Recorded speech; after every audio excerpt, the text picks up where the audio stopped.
Sir ఏంటి ఇవి రాజా సింగ్ గారు ఇందులో ఎంటర్ అయ్యి ప్రసాదం అపవిత్రం చేసిన వాళ్ళు తిరుమలకి ఎందుకు అంటే దాని అర్థం ఏంటి?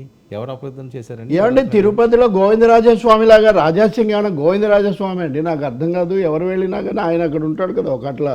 ఈయనేంటండి ఇక్కడ కూర్చొని ప్రతి వాళ్ళకు ఎవడు కార్టూనిస్ట్ రావాలో, ఎవరు డ్యాన్స్ చేయాలో, కొండ వేదిక ఎవరెక్కాలో ఎవరన్నా ఆయనకు అప్పగించింది ఆ రాజ్యాంగం కానీ, లేకపోతే తెలంగాణ శాసనసభ కానీ, బీజేపీ కానీ. అసలు అందుకనే రాజాసింగ్ ఎక్కడ ఇస్తాడో అని పురంధేశ్వరి ముందే ఇచ్చి కూర్చున్నారు.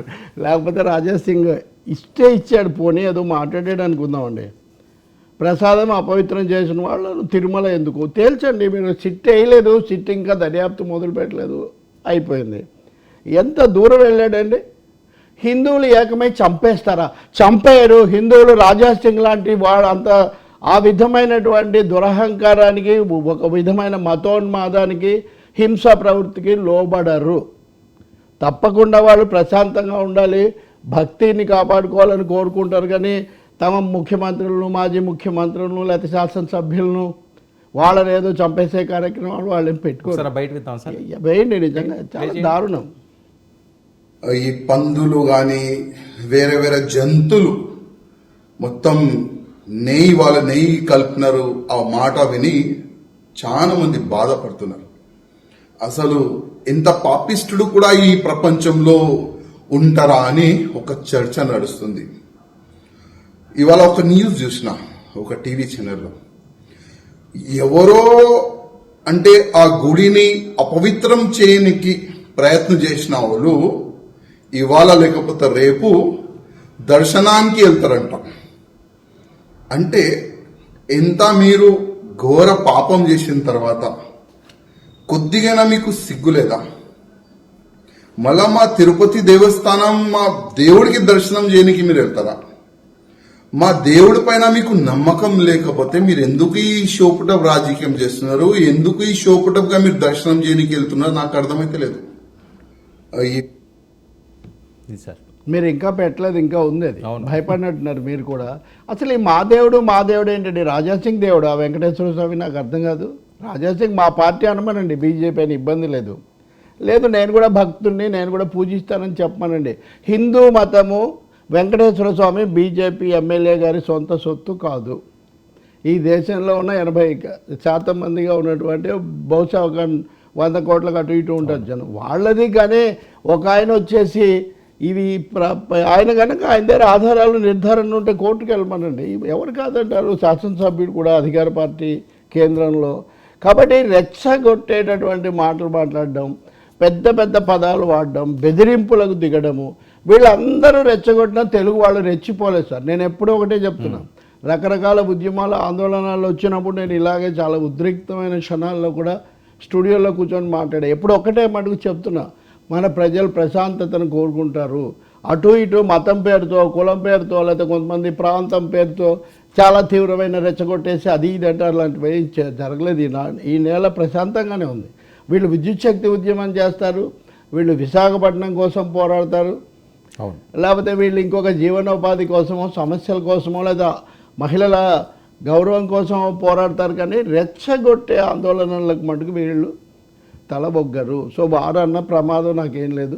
పైన శ్రీవారు, కింద భక్తులు, ఉభయలు కూడా తెలుగునాట ప్రశాంతతను కాపాడతారు. తిరుమల తిరుపతి ఇప్పుడు అంటే కృష్ణదేవరాయలు కూర్చున్నటువంటి విగ్రహం ఎప్పటిది ఎప్పుడో అప్పటి నుంచి ఇప్పటి వరకు తిరుమల చాలా ప్రశాంతంగా ఉంది.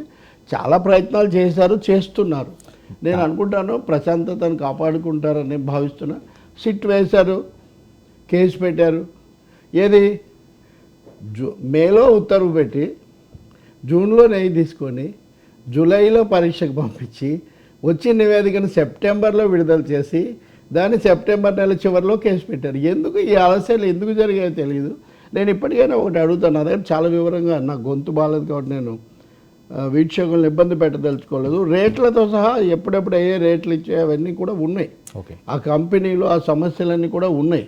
మీరు తిరుమల తిరుపతి దేవస్థానం టీటీడీ ఒక శ్వేతపత్రం ప్రకటించమనండి. ఏఆర్ కంపెనీకి ఆర్డర్ ఎప్పుడు పెట్టారు, వాళ్ళు ఎప్పుడెప్పుడు సప్లై చేశారు. నేను చూస్తుంటే మే 15-12 పెట్టారు. అప్పుడు ఎన్నికల సమయం అది. నిజానికి నో మ్యాన్స్ ల్యాండ్ లాగా అప్పుడు నో గవర్నమెంట్.